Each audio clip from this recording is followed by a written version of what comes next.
Good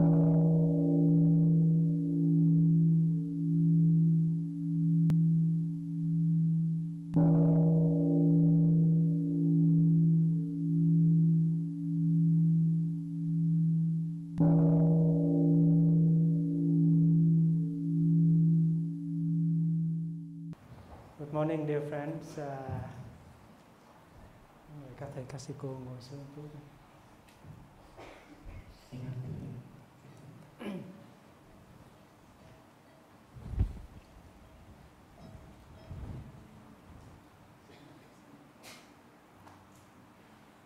First of all, on behalf of our community here, we would like to welcome you all to the retreat, to the Wake Up Retreat with the theme Love Like the Buddha.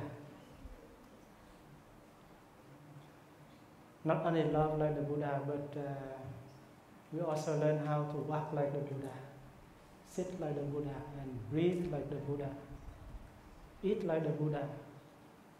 I don't know whether using smartphone like the Buddha or not.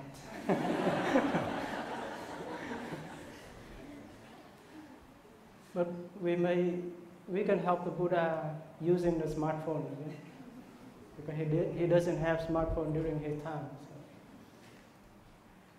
So dear Sangha, dear brother and sister, the monastic will offer a chant evoking the name of a person. Maybe many of us know, whose name is Avalokitesvaraya. In Vietnamese, it's called Bồ Tát Quán Thế Âm. In Chinese, it's called Quan Yin.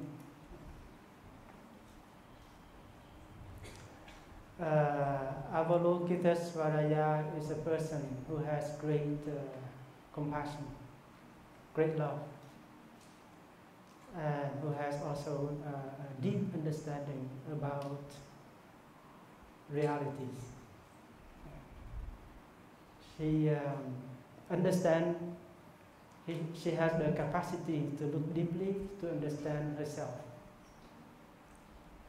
and to be able to listen deeply to herself, to her own body, her own feelings, her perceptions, her mental formations, her consciousness. She has the great capacity to listen deeply to her own suffering in order to understand and to transform her suffering into joy, happiness, freedom, and compassion.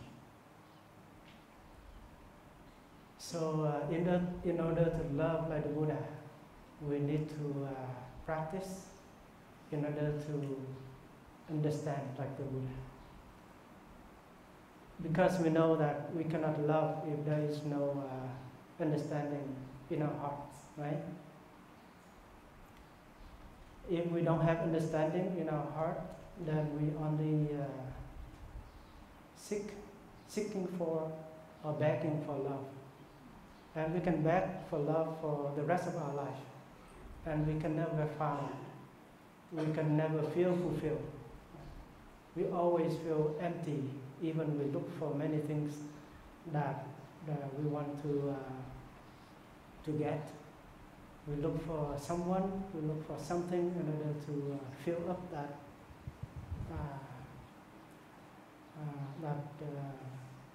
big empty soul inside. And that is why when we love someone, we only want that person to love us, right? Because we have nothing inside to offer, that's why. But in the true meaning of love, we want to, we are not only looking for someone to love us, but we also need to have something inside of us in order to offer to that person at the same time. And this is why we are here for. We're here, first of all, to learn how to cultivate love and compassion, understanding within ourselves. And we all do have that capacity. That is why the first words the Buddha said is that everyone has the capacity to love and to understand.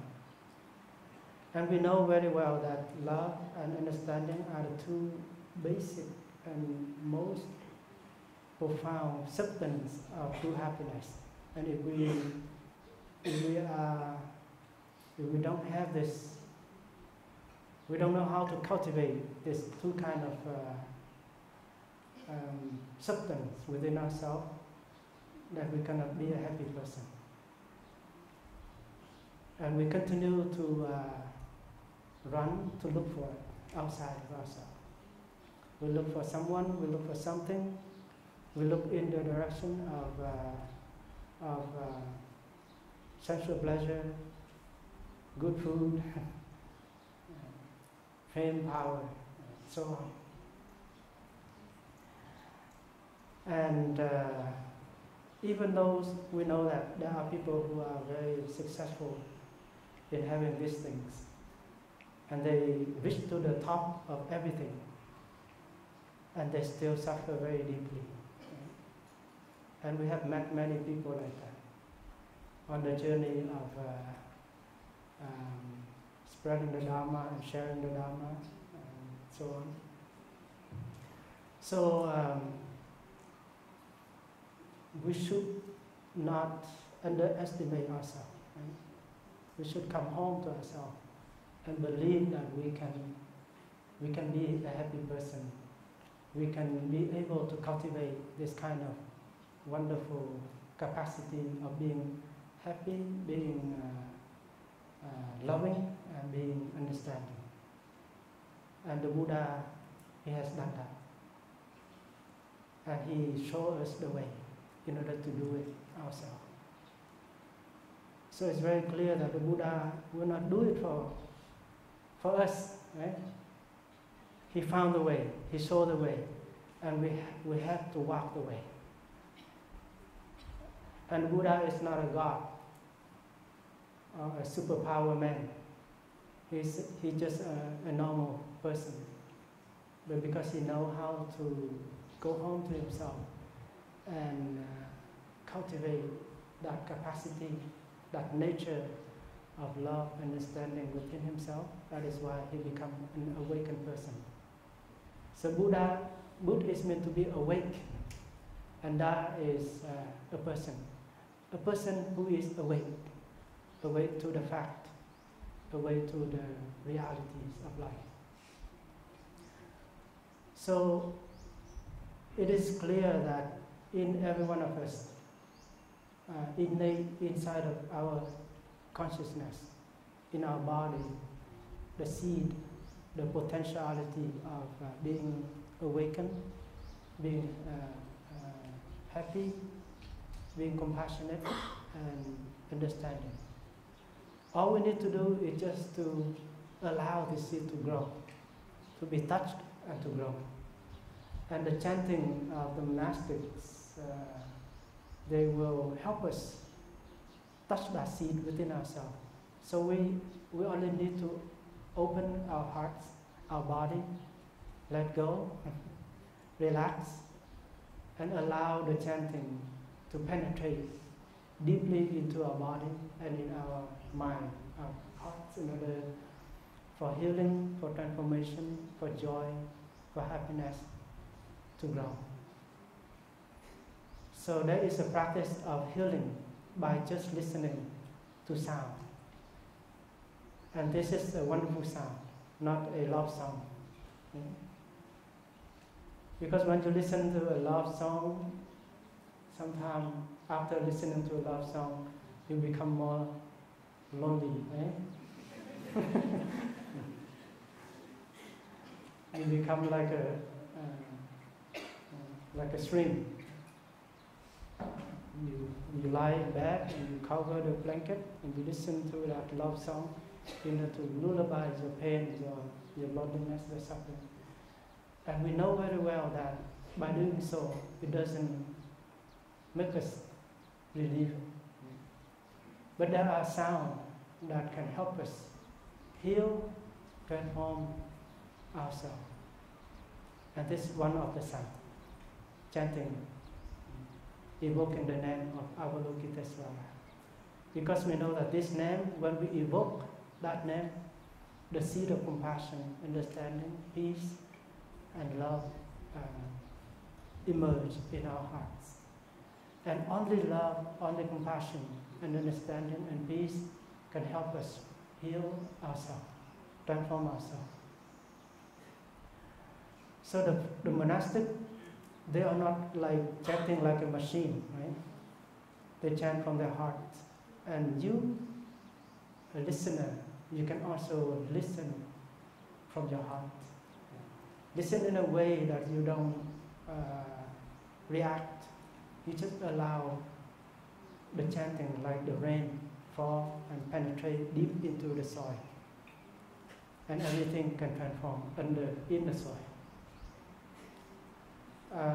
So the monastic, when they chant for the first time, evoking her name, Avalokitesvaraya, they will generate that energy of peace, the energy of mindfulness, of love and compassion, and directly into themselves so that they can heal themselves. Because as monastics, we are not a saint yet, right? We're human beings. We still carry within us some amount of suffering, difficulties, pain.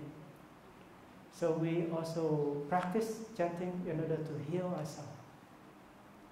And then when they evoke the name of Avalokitesvaraya for the second time, they direct that energy of compassion, love and peace to you, to the people nearby, in front, on the left, on the right, behind, so that to help that person to heal and transform himself, herself.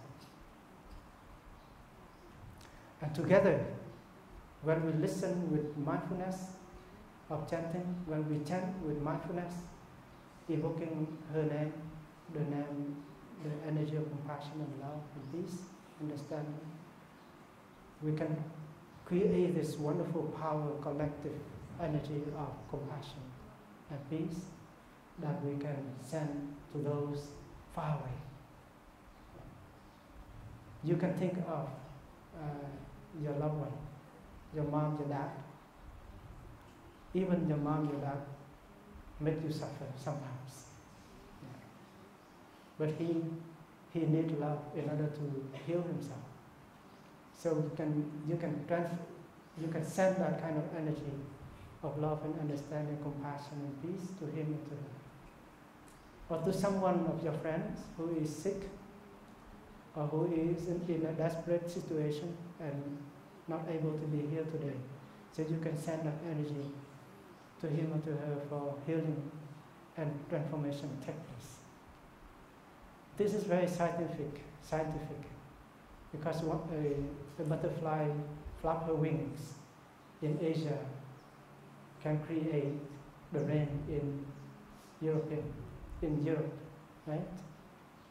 And scientists are able to measure and recognize that. So if you give a thought of compassion and love to someone, even that someone is far away, he or she can benefit, can receive it. We can also send this kind of energy of love and compassion that we are generating to those places of injustice, war, conflicts, and suffering. Because we know that hell can be found on earth, and many hells are existing a little bit everywhere in the planet Earth. So they need our love and our compassion and peace And this is something that we can do. And it makes our life become meaningful, right? So, together, we can generate that powerful collective energy of love, compassion, so that we can heal ourselves, we can heal the world. All we have to do is just to sit relaxingly. You don't have to try hard. You don't need to make any efforts at all in order to listen to the chant. You just imagine that you are like the earth, open and receive unconditionally. And if you need to cry, you can cry. Because the tears of transformation and healing shed, they can bring healing and joy and happiness. Because sometimes you want to cry, but you cannot cry for some reason. Especially men, you cannot cry in front of women. But here you are not seeing. Everybody is looking this direction. Only the nuns and the monks see you. So sit back and relax.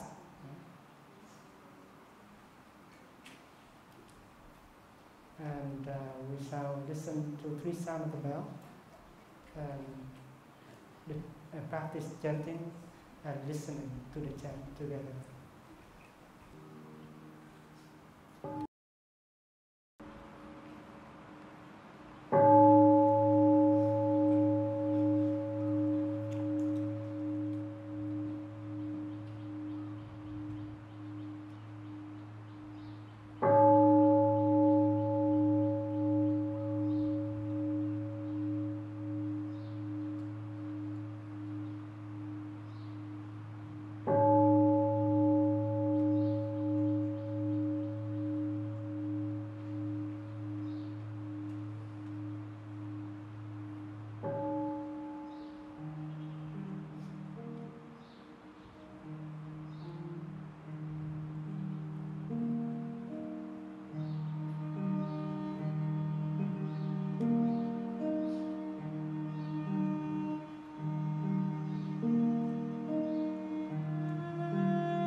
our first time here.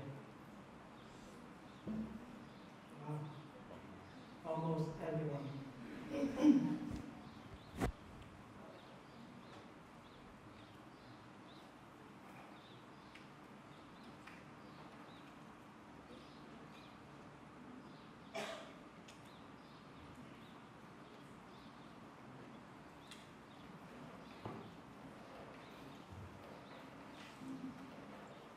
This is the most favorite retreat in our center because we are all young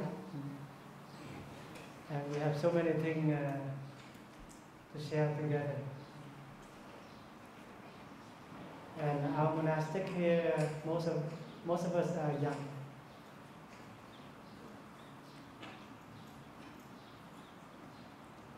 On the brother side, I am the youngest.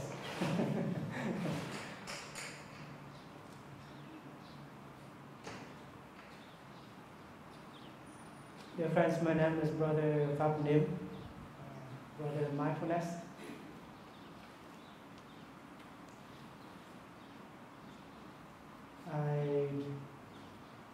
I used to ordain in France, in Plum Village, in 1994.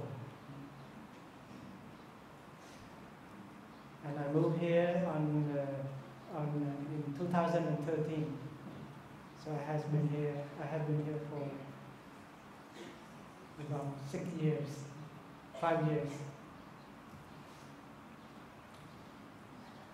And it's very nice to go back to the tropical country.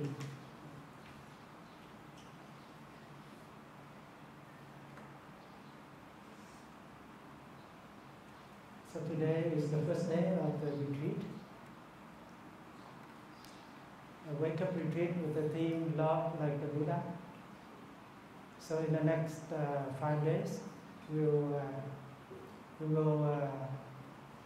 together we will discover how to love like the Buddha. Because love like the Buddha can bring us a lot of joy, happiness, and freedom. Because the Buddha is the one who has the capacity to love and still remain his freedom. So he doesn't go to the cave and practice and just seek for loving himself and seek for the freedom for himself. But he also, after getting enlightenment, he set out in the society and help change the society, make a revolution.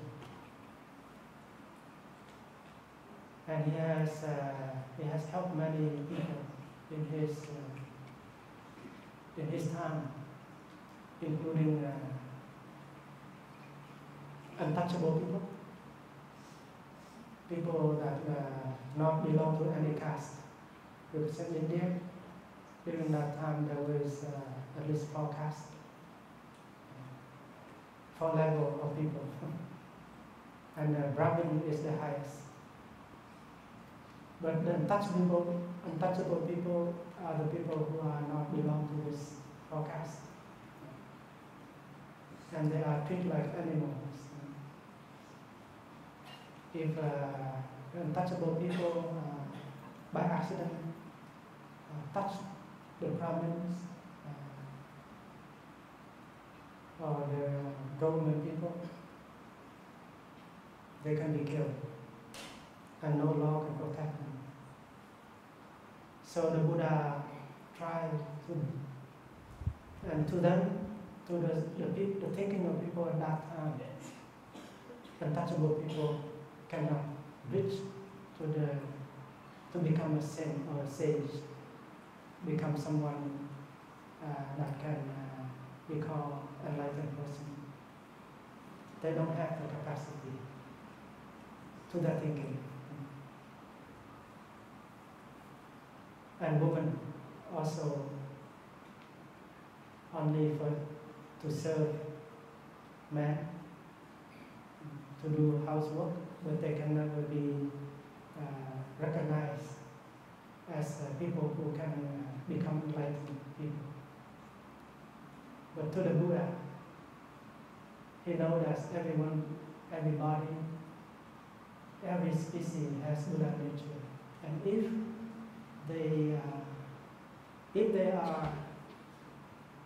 have the opportunity to make himself in the environment, in the right conditions, in a good environment of practice and learning, they can become enlightened people, and they can bring a lot of help to other people. So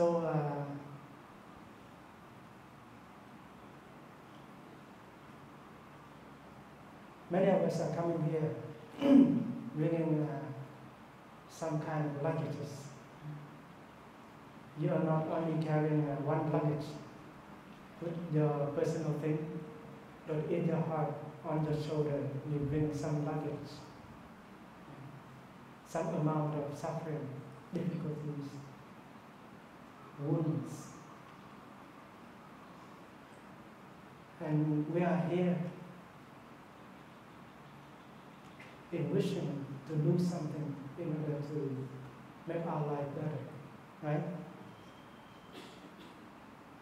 We are all victims of our own suffering, our own success, victims of our own idea of happiness, of hope, of desiring to become something, someone. And because we don't know how to be ourselves, that is why on that journey of becoming someone, something, or to fulfill something for our life, we suffer deeply. And we become very lonely ourselves. Right? So because we suffer inside and we don't know how to handle our suffering, that is why we look for something outside. So we go here and there to beg for this and for that. And now we are also begging for Mr. Google to fill up our vacuum within us. That is why nowadays we are victims of our own smartphone.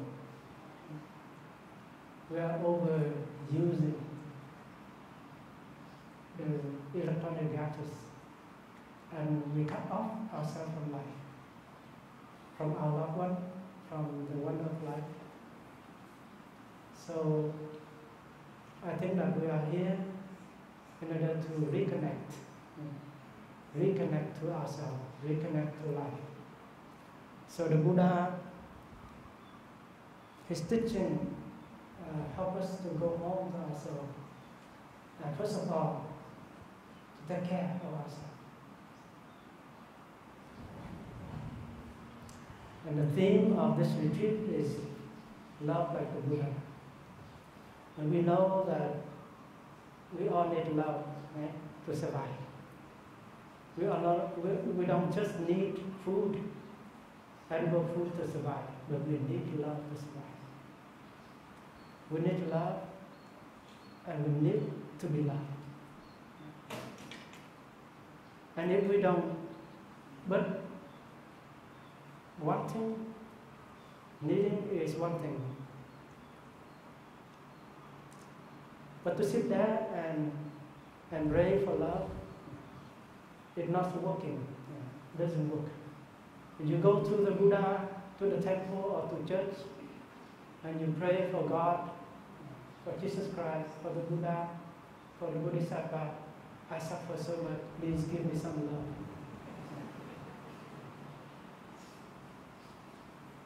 And the Buddha always smiling. Say nothing, right? and you feel relief a little bit. But then you go back to your own self, and you continue to face that difficulty and suffering inside. You still have that problem of communicating with the loved one, and just pray is not enough. You have to take the practice concretely in order to transform your situation, and that is what is meditation is about.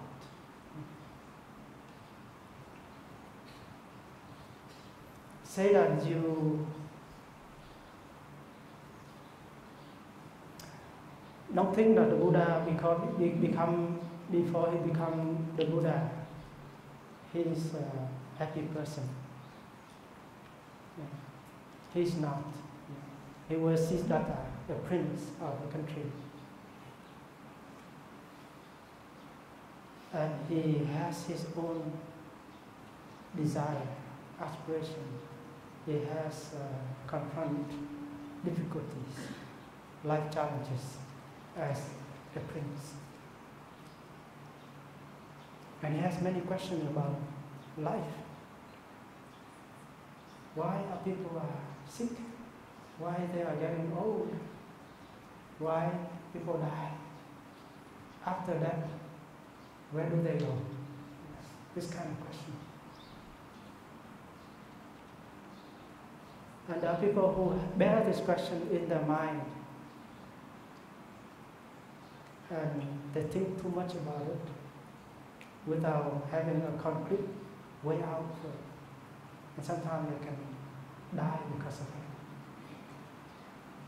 And in Vietnamese there is a poem, 4 lines, talking about that. Dấu hỏi bao quanh tròn kiếp người, sên bò nát óc máu thầm rơi. Chiều nay một tiếng săn, một tiếng than buông dứt, đinh đóng vào sân tiếng trả lời. Tức là dấu hỏi bao quanh tròn kiếp người, tức là một câu hỏi về tôi là ai, tại sao tôi sinh ra ở đây, tôi sinh ra để làm gì, và tôi sau khi chết sẽ đi về đâu. Đó là những câu hỏi. Có bao nhiêu bạn trẻ ở đây? Sorry. Talking Vietnamese is so good, that's right. So the question is, you have many questions about who am I? Why I'm here? I'm here for what? For what purpose? And after I die, where shall I go?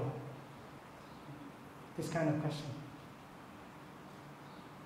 It's like asking a question like that for the rest of your life, and one afternoon, impermanent calm, and suddenly you are on the moment of dying and still not be able to answer that question. And that is it's all about. That is about fear, about uncertainty. How many of you are asking that question for yourself? Great. More than half. Another half maybe you only concerned about how much money do I make this month? Do I have a promotion next month?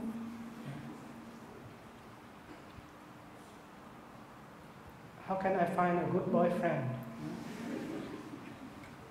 Things like that. That is a daily concern, right?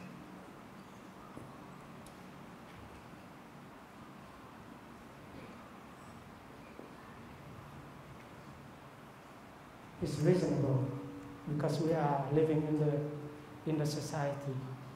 We need to have to concern about our daily things. But if you only concern about daily things like that, not worth it. Because you can concern something else. And this can be a foundation for your true happiness, the ultimate concern.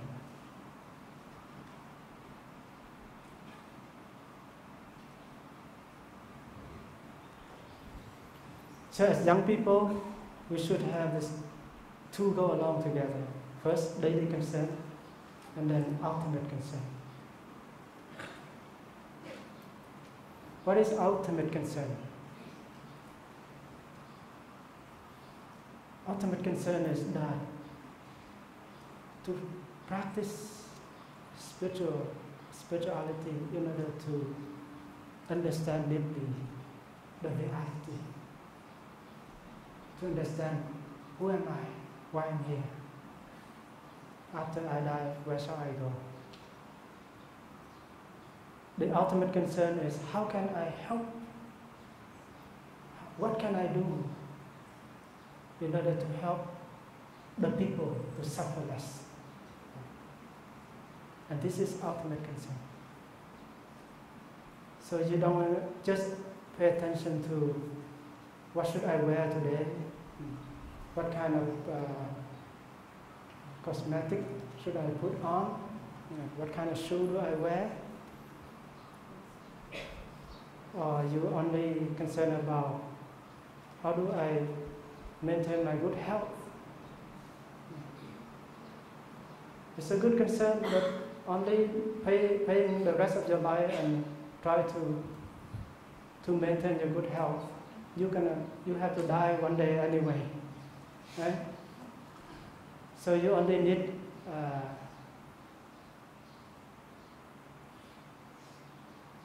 a kind of enough of this thing in order to maintain your life, so that you can have more space and time, energy to take care of the other dimension. Because we know that only if we are able to reach that dimension of the ultimate, we can be truly happy. So to be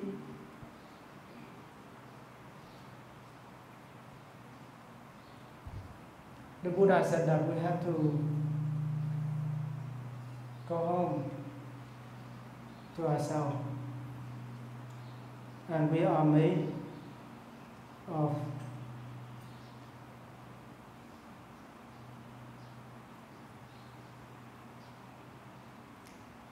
we are made of 5 elements. If you want to love someone, you have to learn how to love yourself first.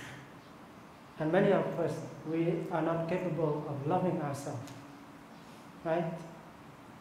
We try to love someone, go out there and love someone, and then we expect that person to love us back. And then somebody will come to you and ask a question. Do you know how to love yourself? And you become very confused, right?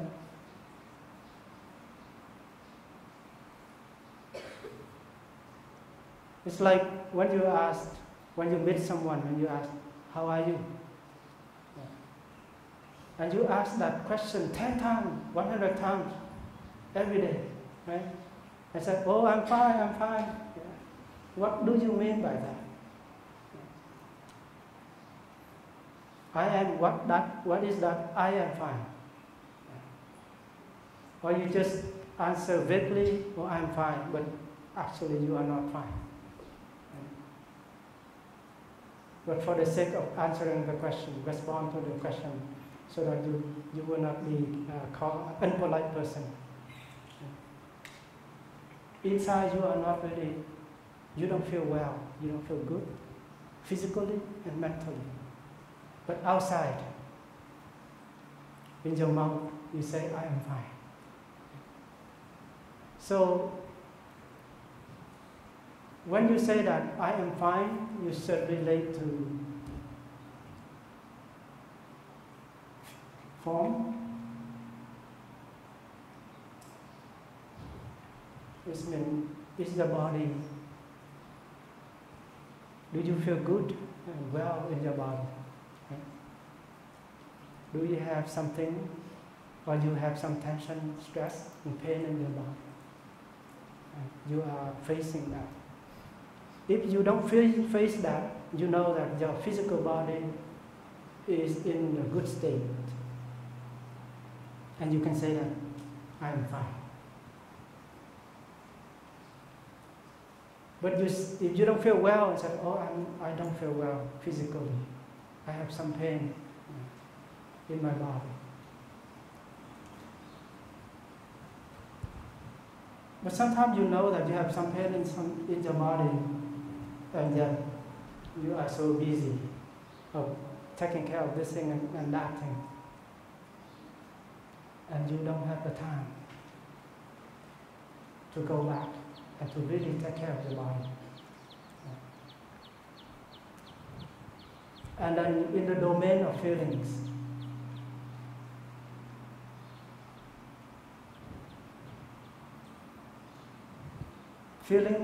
emotions, you have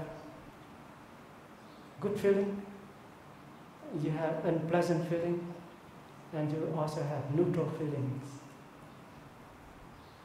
And these feelings are happening in every moment. This moment you have this feeling, the next moment you have a different feelings. And sometimes you feel happy, next moment you feel not happy, because you are interacting with a lot of things around you and inside of you. So, how do you feel? That's why in Dhamma sharing, the first question that the Dhamma facilitator asks everybody to share is, how is your weather? How is your weather? And everybody will share their weather inside. Happy, feeling joy, feeling happy, or feel sad, not satisfied, or feel bored, or that kind of thing.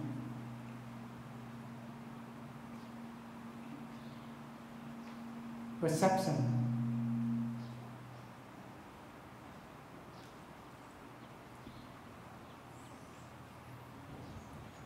Perception is a kind of view, a kind of the way of perceiving thing. It's like you look at that person and you might have a kind of perception about him or about her. And if 15 people look at that person, they have 15 different perceptions about that person. And most of the time, or at least 99%, it has nothing to do with that person. All the perception that you make up, they are all made up from their own mind. It's called mental construction. And it's not exactly the reality of that person. That is why most of our perceptions are wrong. And because we are perceiving things wrongly, we have misunderstanding about things. That is why we suffer and we make the others suffer.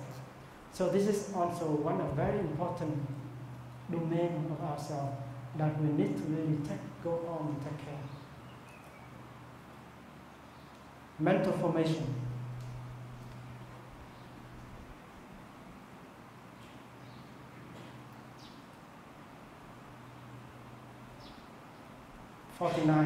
Mental formation. This is one. This is one.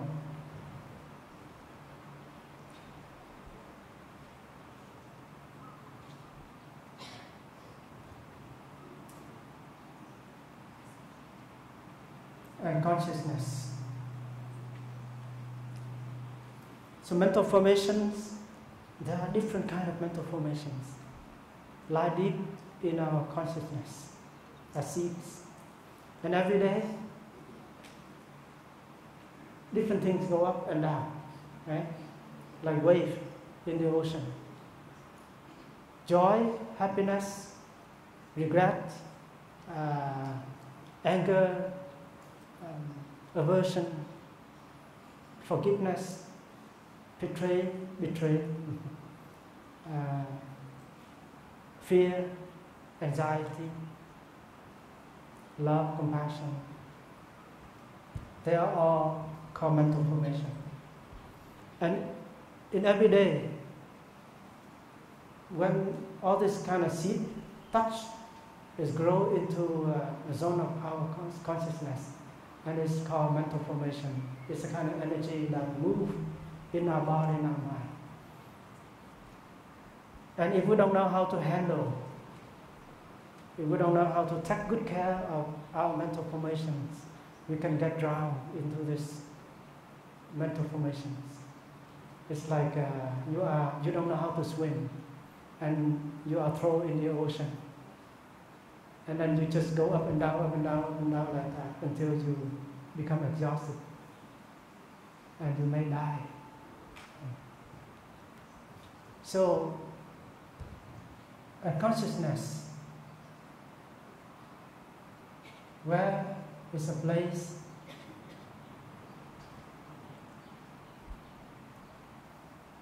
to contain all kinds of seeds, good and bad, wholesome and unwholesome. It's called store consciousness. This is mind consciousness. All the potentiality, whether they are wholesome and unwholesome, they are stored in the depths of our consciousness.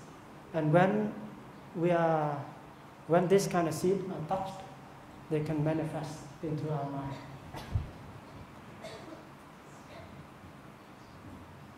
So, form, our body is a river, because our body is flowing all the time.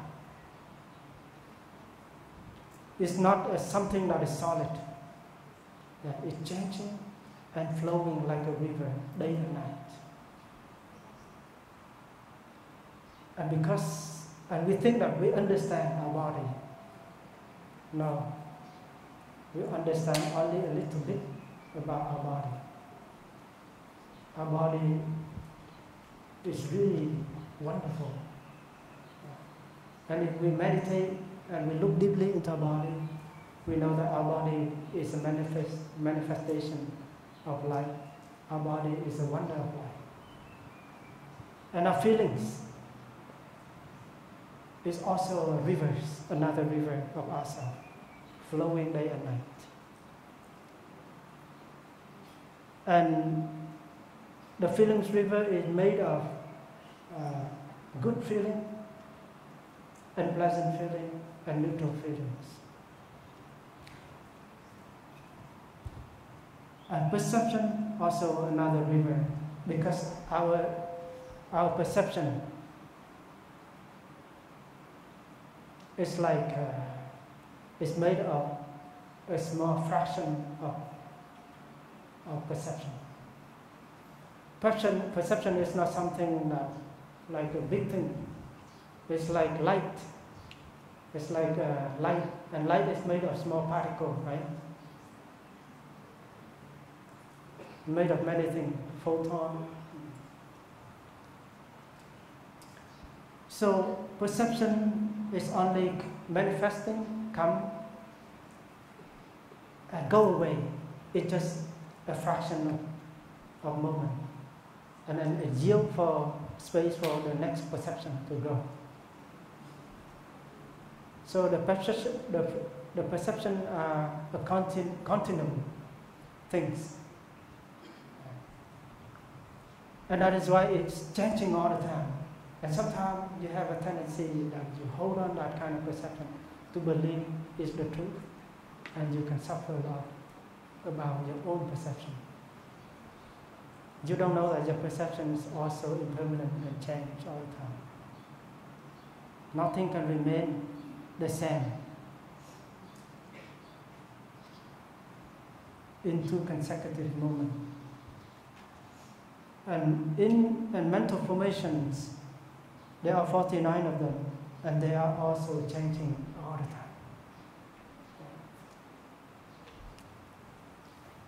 And consciousness is a place where, first of all, is a place where it's kept and preserve all kind of seeds.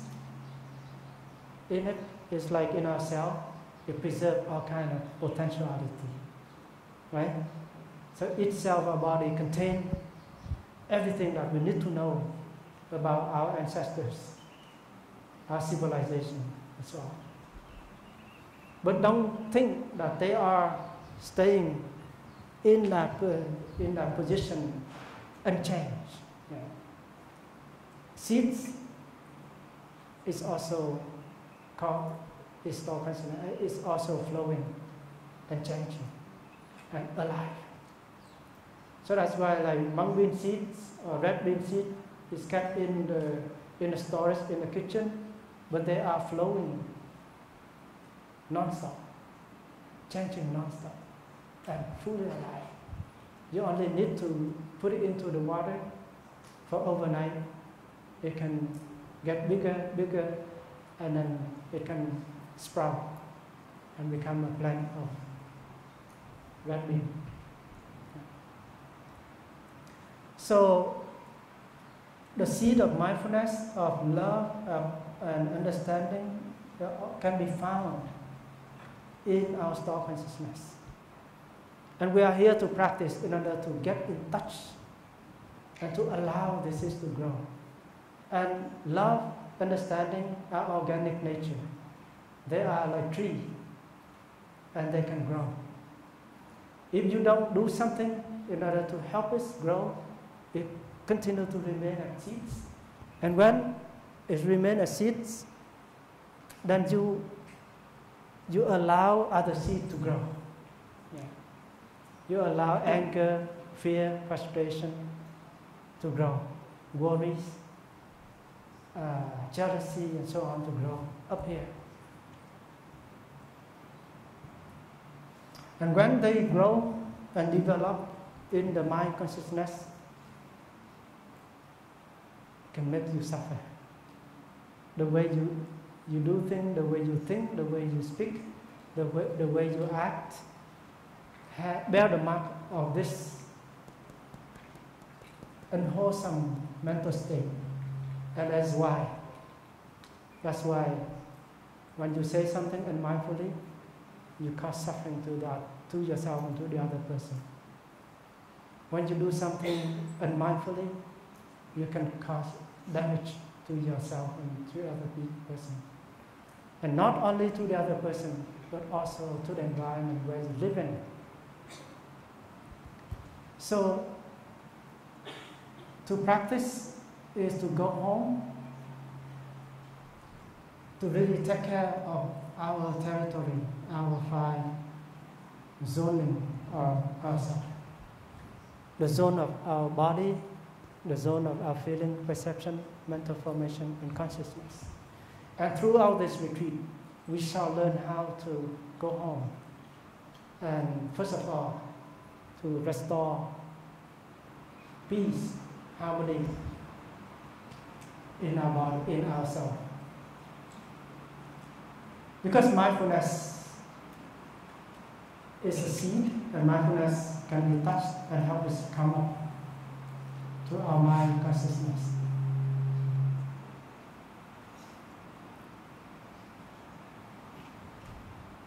Mindfulness has the capacity to help transform, heal ourselves. Because mindfulness, first of all, is to be there. Truly.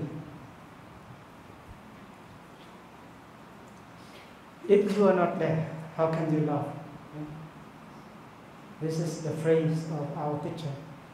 If you're not there, how can you love? To love is meant to be truly there. Say when you suffer or when you are in a state of difficulties, and then you want someone to be by your side, especially the one you love most. And he's so busy of being successful in business, doing things, get caught in meetings, and so on, and he's not there for you. The moment that you need him the most, he's not there. Right? And the moment that you're okay by yourself, and he's there and say, "Oh, I love you." And when you are in a difficult situation, he runs away. So, to love, first of all, to be there. To be there is meant to be mindful. Mindfulness makes you available. Because mindfulness helps you to be here in the present moment. And you don't get caught into worries, regret concerning the past, fear, worries concerning the future, or get caught into planning and projects. You are free from the past and future. You are fully there. When you are fully there, something else is there. You begin to recognize.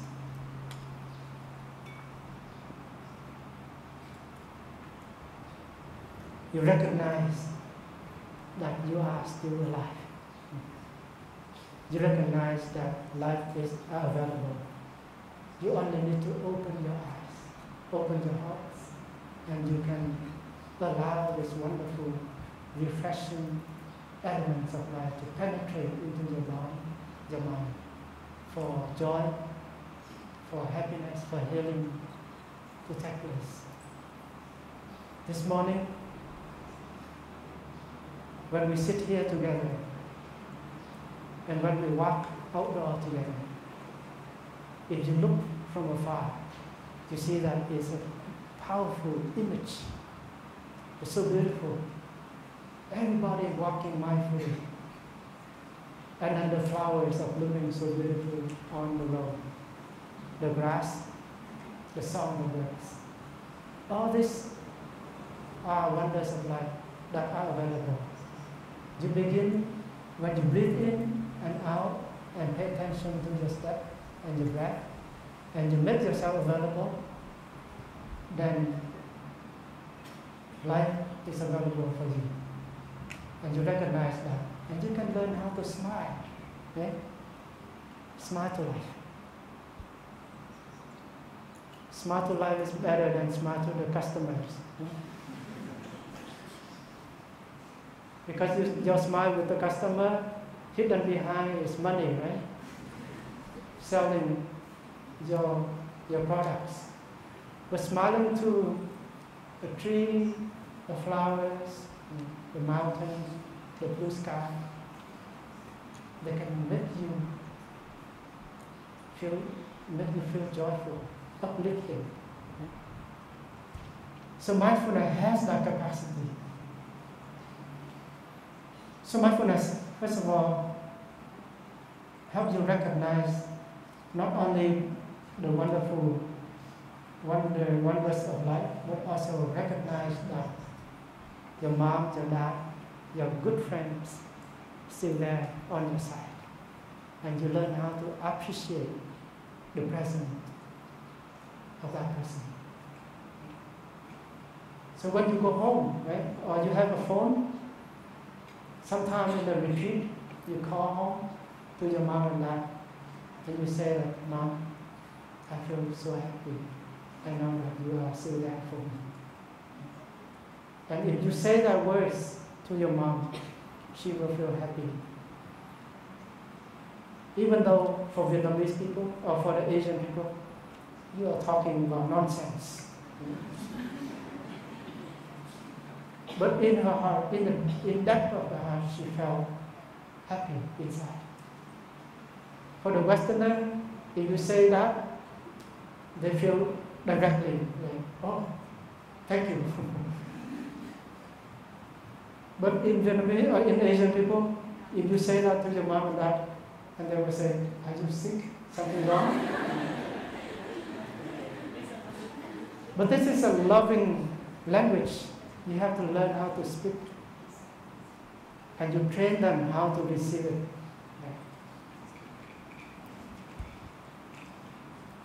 Because you know that one day, she will be gone forever. So if you want to say something, say now. And then mindfulness also helps you to recognize, go home to recognize your body. Breathing in, I'm aware of my whole body. Breathing out, I smile to my body. Will you smile to your body sometimes? How many of you are smiling to your body? Or you feel that your body is ugly? The body is the wonders of life. It's a miracle. If you watch a document, film about the body, the miracle of body, you know that it's really a miracle. And when you recognize, mindfulness helps you to recognize pain,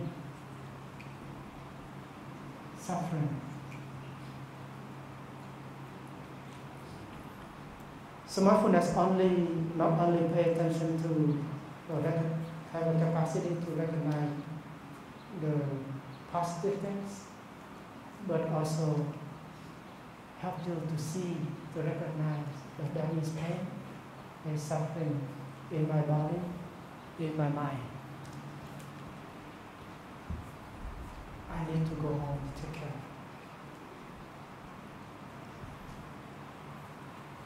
Mindfulness also has the capacity to calm, soothe, to embrace,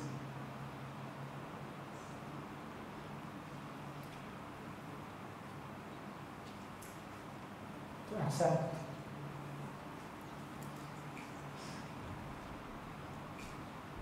Because sometimes we suffer and we don't know how to take care of our suffering. And the only way that we do is to look for something to eat,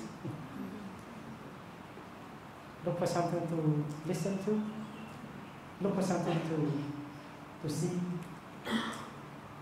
in order to cover up our suffering.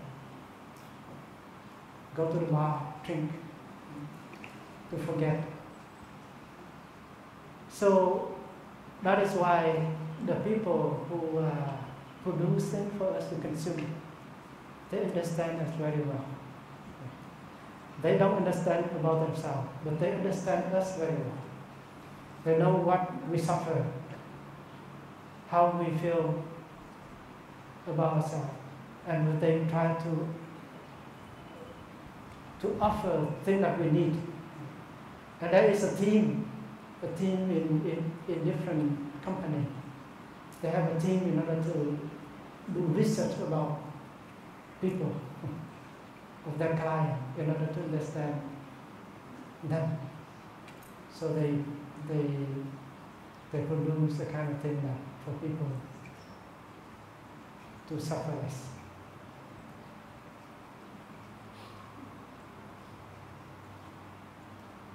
So we consume a lot, and now consumption become a culture. We overconsume. We consume because It's not because we like to consume, but because we don't know how to handle our suffering, pain, loneliness inside. That is why we consume in order to cover up, to forget about our suffering. And the Buddha does not the Buddha wants us to go home and confront face to face.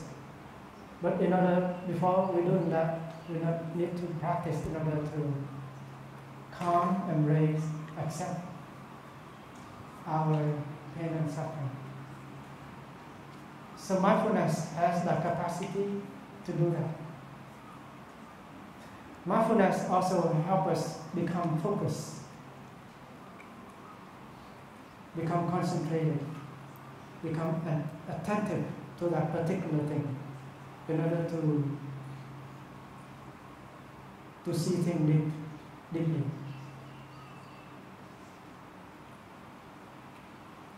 It's called deep looking. So meditation is first to learn how to stop, how to be calm, how to relax, and how to get in touch with the wonder of life.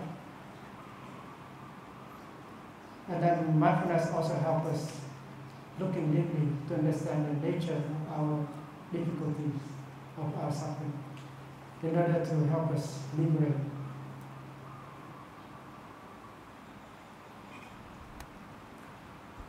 Liberate here is meant to untie something that ties you, that makes you not free. And liberation, understanding and liberation can make us truly a happy person.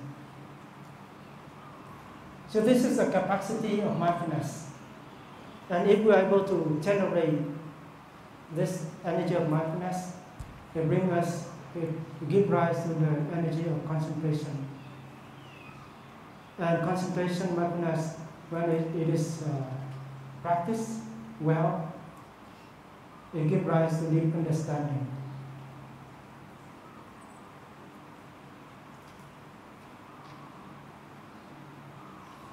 And understanding can liberate us. So when we are here, we learn how to cultivate mindfulness. And mindfulness is the heart of meditation. So when you learn how to breathe, when you become mindful of your breath, it's called mindful breathing.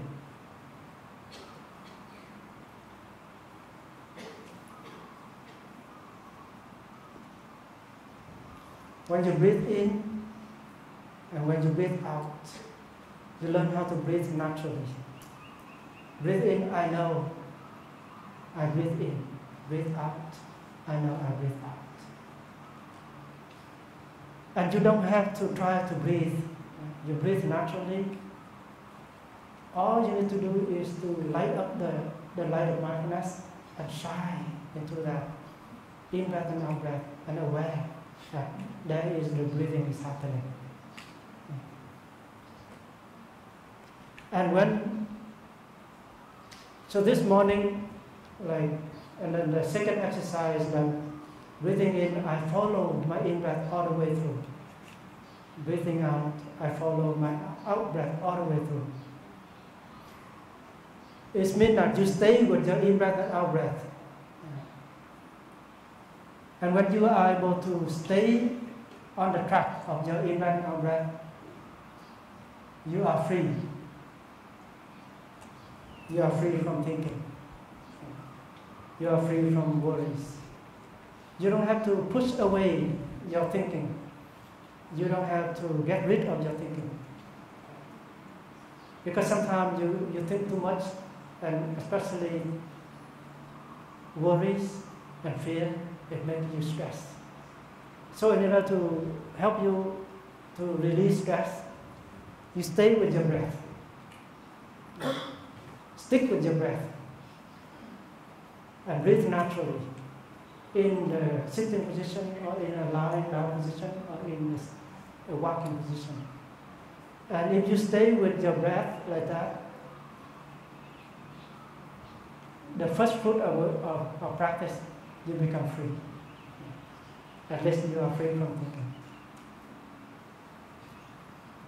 So, you try to breathe. Normally you can breathe with your belly. Because when you breathe in, your belly rises. You breathe out, your belly falls. The key is to breathe naturally. Don't try to make your breath deep when it's not deep yet. Because breathing deep doesn't make you an enlightened person. So you breathe in a way that you feel comfortable, you feel relaxed, you feel at ease with your breathing, and you enjoy breathing. So to practice is to enjoy, not to suffer when you practice. So we learn the practice, the art of mindful breathing throughout the day. Not only in sitting meditation, walking meditation, but you also stay with your breath when you serve the food, when you sit on the chair waiting for other people. And you are in the bathroom. Because breathing always happens. It's always there for you. And it has become a wonderful object to help you meditate in order to cultivate mindfulness and concentration.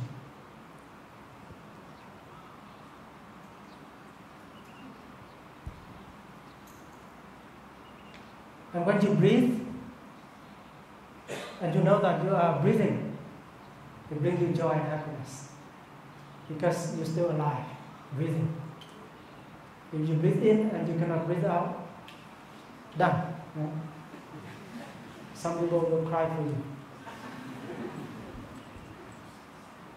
So when you breathe in and out, and you know that you're still alive, you should celebrate. Oh, how wonderful that I'm still breathing. My lungs still working well. Don't wait until your lung has a problem and you long for a good lung.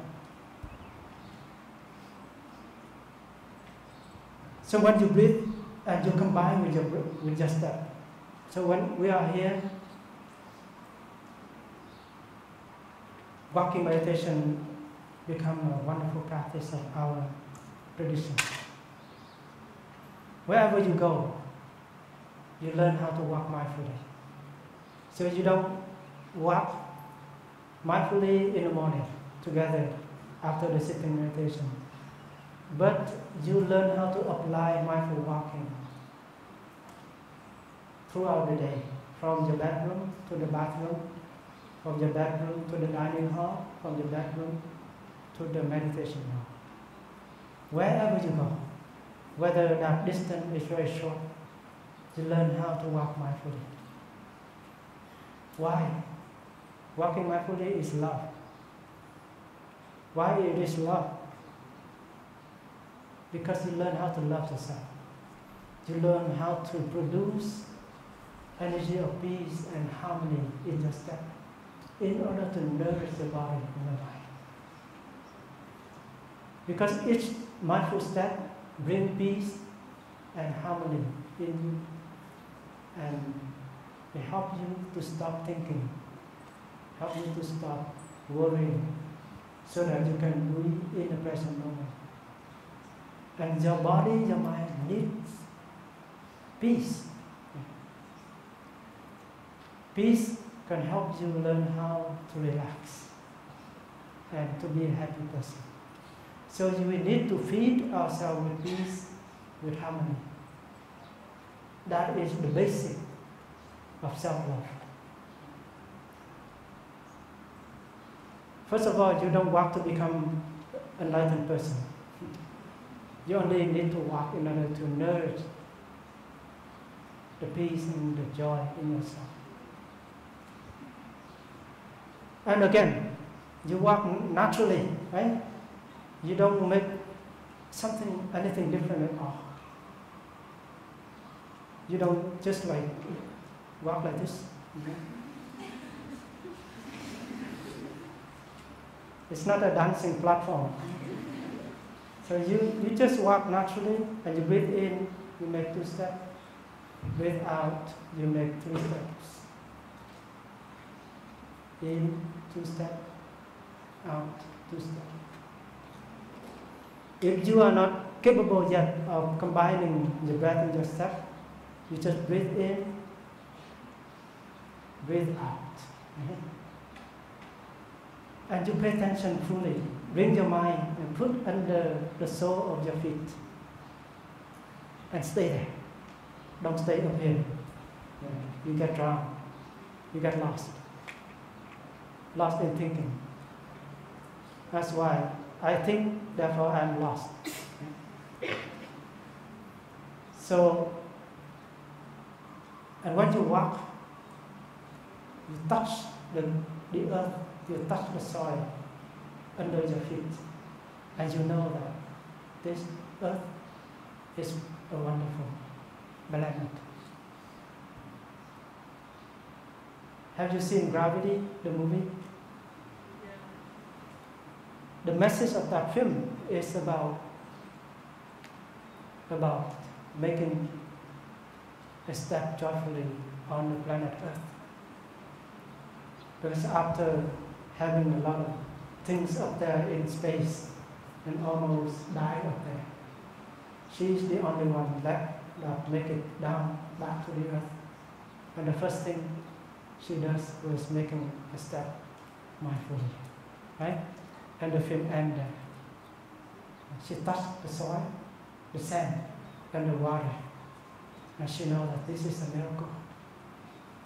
But we touch the earth and we touch the water every day, and we see nothing. We feel that it's nothing. It's not special. Until you are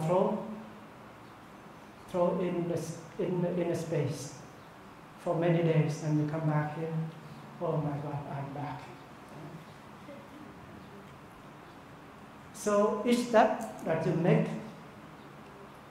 can change your life, can change your way of seeing things, can make you feel that you are so lucky, and you can feel joy and happy walking on earth. And that is the miracle. So don't just come to the mausoleum and hang out and find some joy, some association with friends, right? And my brother the other day said, normally the young men come to the temple, look for someone, for their lover. I don't know whether that's true. But we are here because we have arranged many things at home. So that we are here and we want to learn how to live deeply. So we have to invest 100% of our time here in order to practice and to gain something. So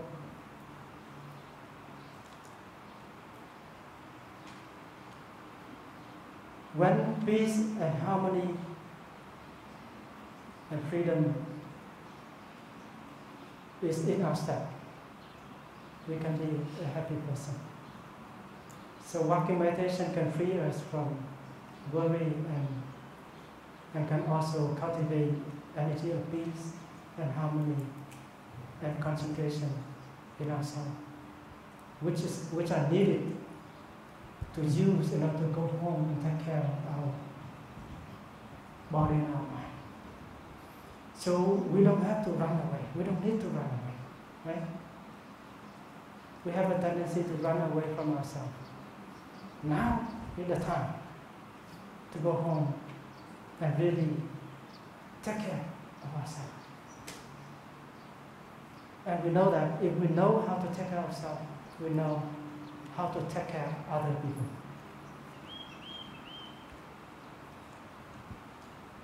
Mindful walking,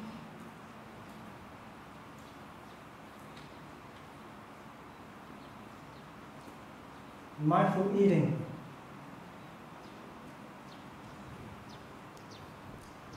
Eating is love. We have to eat in a way that can bring peace and joy to our body. Right? We don't know yet how to eat. We eat, especially in our town. We are always in a state of hurry. We eat quickly in order to do something important next. And in our mind, what next? What next?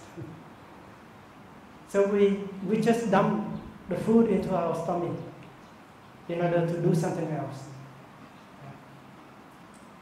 And there are people who are on the phone on the left, on the right, and then eating at the same time. Talking and eating at the same time. Driving and eating at the same time. We don't know yet how to really learn to help to take care of the body in terms of eating. So when we are here, we train ourselves to eat mindfully. Yeah. Slowly take your time to really chew the food well. Chew each mouthful of food at least 30 times before you really swallow stuff. It's really a healthy way of eating because when you chew well, you produce more saliva. And saliva has enzyme that can break down the food in order for your body to absorb the food well. So eating mindfully, slowly, not only like that, but also you taste the food better. Because your tongue, the tasting of the food is all about the tongue. Yeah. When it go down here through past the tongue, it's like a garbage trash can, right? So you have to learn how to enjoy the rice, the bread, the fruit, the thing that you put into your mouth. Feel the texture, feel the flavor, the sweetness of the food, and feel the love that the monks and the nuns are cooking the food for us to eat. Feel the love from the farmer, everything that come together to make food for us to eat. And when you are eating like that, you feel gratitude to life. And happiness comes. And joy emerges.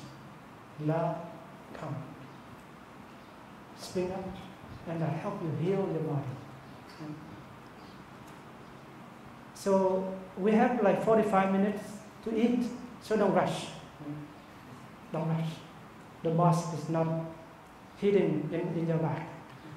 Eat quickly and work, right? You have your freedom to eat your meal joyfully. And you learn how to receive the collective energy of the Sangha. Everybody sitting there with your friends, smiling, supporting you on the path of practice. And you can silently say, thank you for being there for me. And that thinking of expressing your thanks, your appreciation, it brings you joy during eating. So you don't just eat the food and nourish yourself with the food, but you also nourish yourself with the love, the friendship, the energy of the brother and sister around, and can bring a lot of joy and transformation and healing. We will learn about eating more, but when you listen to the sound of the bell, you learn how to stop thinking, stop doing anything else, right? You just smile.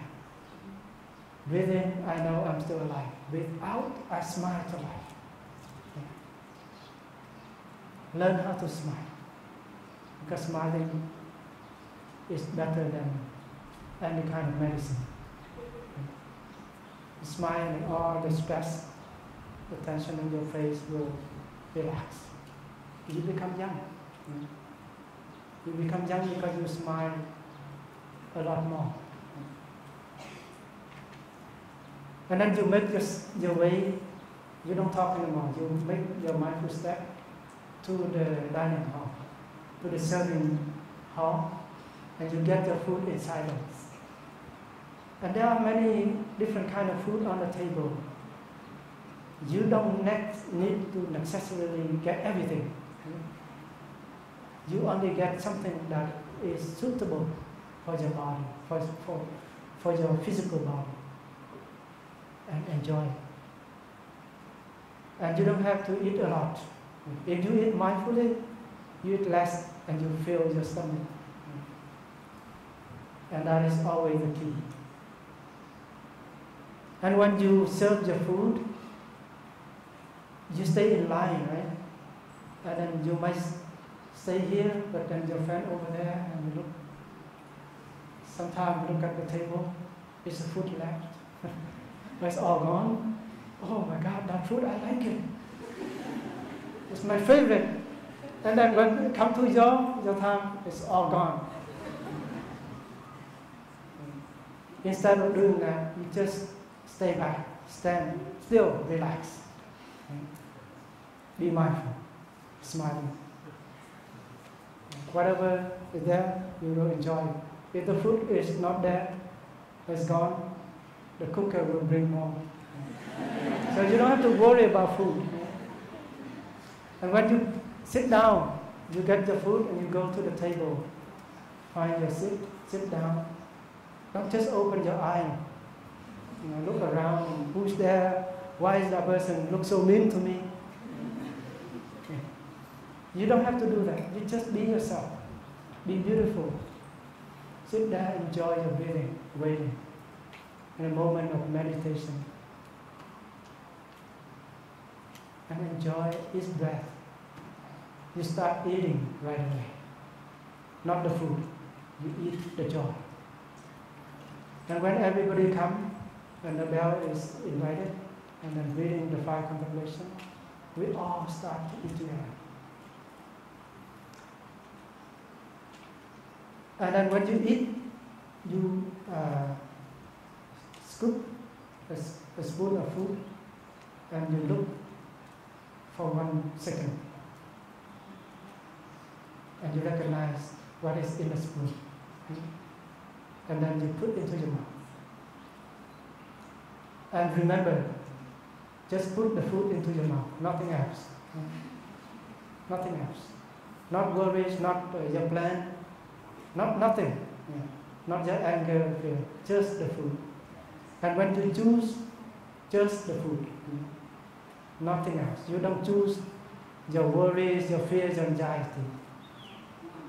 You recognize, oh, this is the carrot, tofu, rice, red, white, so on. And you choose the food. And when you put in the mouth, into your mouth the food, and then you put the spoon down, you don't need to prepare for the next. This is a habit energy. Always prepare for something next. Right? It's become the habit energy that is happen in the way we eat. So if your mouth is chewing, your hand is preparing. Busy. So put the spoon in, the food in your mouth. Place the spoon down on the bowl and just enjoy chewing. Do it, and you will feel that it is wonderful practice. And when you chew well enough,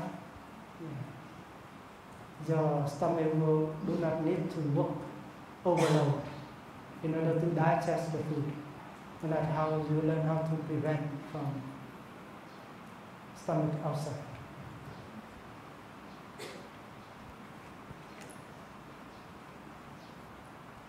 One more thing is about silence. silence is not a suppressing thing. It's not a scaring practice. Silence can be very healing. So when there's a time for noble silence, everybody should not talk anymore. We learn how to preserve our energy. We talk all day already, right? We play all day. It's a time for us to really go home and rest. If we're talking too much, talk until midnight, you will be exhausted. And the next day, it will not be fresh enough for you to enjoy the new day. So, silent practice is also a moment, it's a time for you to go home to yourself. And this is the most challenging practice, because we have the tendency to talk. Asian people are talking a lot. Every time we meet, we talk. The first time we do when we wake up in the morning, talk. We open our mouth before we open our eyes. Talking is nice, but talking too much can be a problem. So, instead of talking, you learn how to do walking by yourself, or you learn to lie down, learn how to relax, follow your breathing, embracing yourself, allow yourself to relax, to rest, to heal. This is love. Everything is love. So the practice is not for the future, for the sake of the future, but the practice of meditation is for the now, to take care of us. We would not set yet about how to take care of someone else. We learn how to take care of ourselves first. Next few days, we learn how to take care of something else, someone else.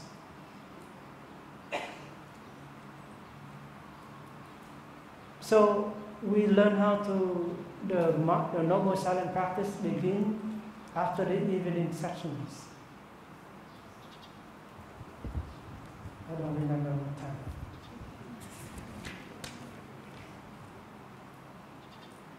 9:30, and then it will end after we wash our bowls, our breakfast. So we eat our breakfast in silence, and we go to wash our bowls, and we leave the serving dining hall. We go outside, we can talk, so that someone else in there washing the bowls mindfully will not be disturbed by our talking. Because washing is also a practice. Washing our bowls and our plates, also a wonderful practice. Because when we wash our bowls, our plates, we are also washing our mind. Bathing the Buddha within. Allow the seed of mindfulness to grow through the washing of our bowls and plates.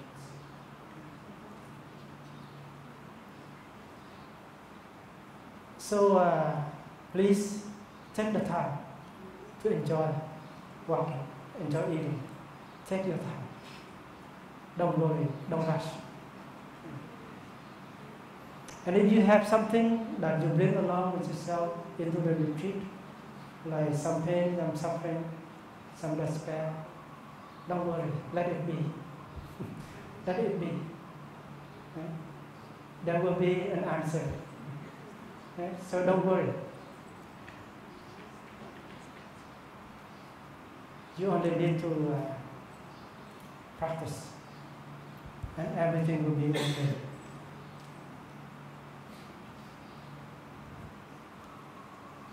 And walking meditation is a joyful thing.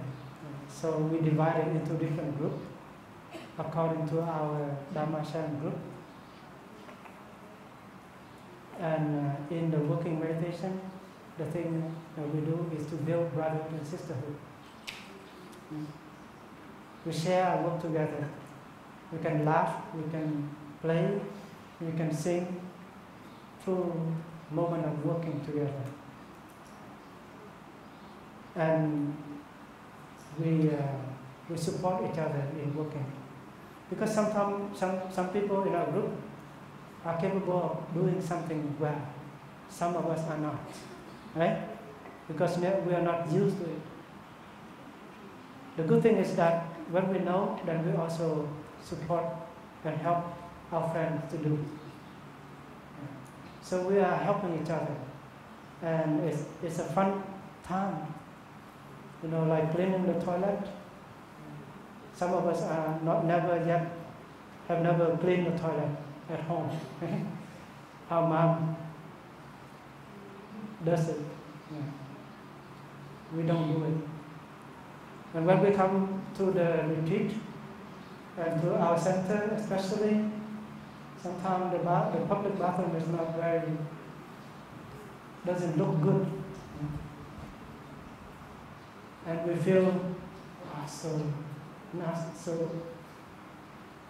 you know, you cannot like even look at it, not to say you clean it.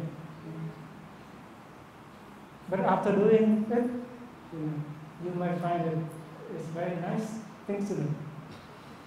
Because there are people who it happen like that. First time, he cannot do it. Second time, he tried to do it. Third time, he began to enjoy doing it. And the fourth time, he's waiting for that moment to happen. To clean the toilet. It's funny, but it's happened. And people share that in Dharma sharing. Because why? Because when you clean the toilet, you're also making an offering. You offer a clean toilet for other people to come and enjoy. And that is also one of the practice of giving. Right? So you don't need just to go to the temple and donate the money, and you make merit. You can clean the toilet and you make a big merit out of it, and become very joyful thing to do. I myself, elder brother in the community, and I also clean the toilet. And cleaning the toilet is a big practice. So please enjoy your time here and make good use of your time, your opportunity to practice. We hope that after the retreat, everybody gets some transformation and purity,